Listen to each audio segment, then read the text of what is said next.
एक बार भगवान गौतम बुद्ध अपने भिक्षुओं के साथ एक वृक्ष के नीचे बैठे विश्राम कर रहे थे। उस वृक्ष की छांव में बुद्ध अपने भिक्षुओं की जिज्ञासाओं को दूर कर रहे थे। बुद्ध के सभी भिक्षु एक एक करके उनसे अपने प्रश्न पूछ रहे थे और गौतम बुद्ध उनके प्रश्नों के उत्तर दे रहे थे। बुद्ध के उन भिक्षुओं में कुछ भिक्षु ऐसे भी थे जो कुछ समय पहले ही संघ से जुड़े हुए थे, जिसके कारण अभी उनके भीतर वह समझ पैदा नहीं हुई थी जो गौतम बुद्ध के प्रवचनों को समझ सके।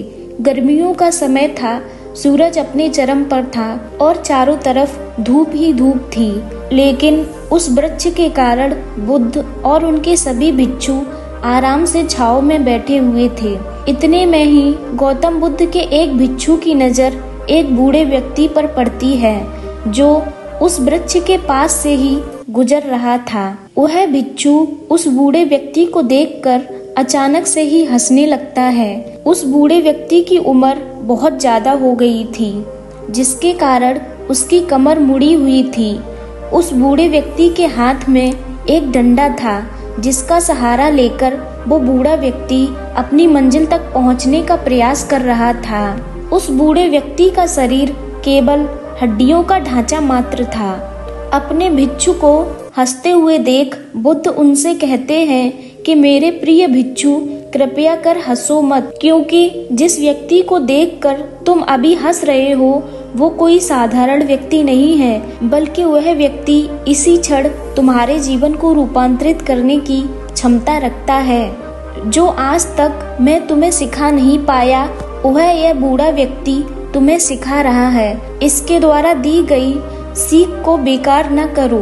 बुद्ध की ये बात सुनकर वह भिक्षु बुद्ध से कहता है कि मुझे क्षमा करें भगवान, मुझे ये समझ नहीं आ रहा कि एक बूढ़ा व्यक्ति जो खुद अपने शरीर और अपनी बीमारियों से लाचार है वो मुझे क्या सिखा सकता है। फिर बुद्ध उस भिक्षु से कहते हैं कि ये बूढ़ा व्यक्ति तुम्हें तुम्हारा भविष्य दिखा रहा है। जिस बुढ़ापे को और लाचारी को देखकर तुम अभी हंस रहे हो वो बुढ़ापा और लाचारी तुम्हारे जीवन में भी आने वाला है।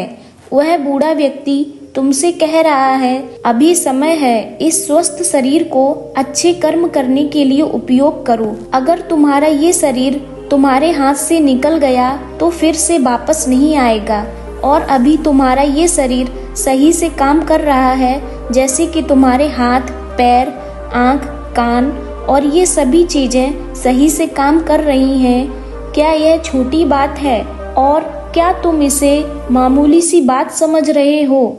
यह घटना कोई साधारण घटना नहीं है जो अभी तुम्हारे साथ घटी है, और ये घटना तुम्हारे जीवन को बदलने की क्षमता रखती है। ठीक इसी तरह की घटना ने मेरा जीवन बदला था, और इस तरह की घटना के कारण ही मैं आज बुद्ध हूँ। फिर वह भिक्षु बुद्ध से कहता है, क्षमा करें भगवान, परंतु मेरे मन में यह विचार नहीं आया कि मैं उस बूढ़े व्यक्ति से कुछ सीख सकता हूँ। उसे देखकर केवल मुझे हंसी आ गई।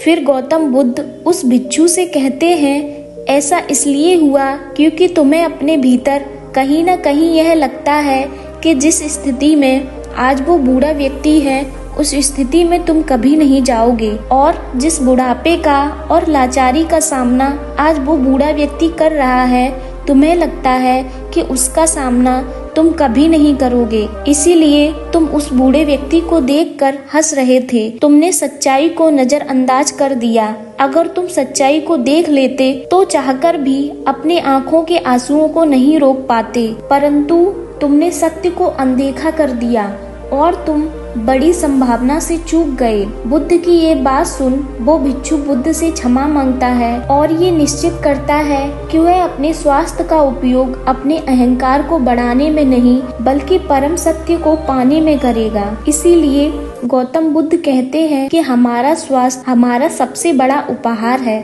जो इस सृष्टि से हमें मिला हुआ है, इसीलिए इसका उपयोग सही से करें। अगर आपको ये कहानी अच्छी लगी हो तो मेरे चैनल को सब्सक्राइब करें और वीडियो को लाइक करें। Thank you for watching.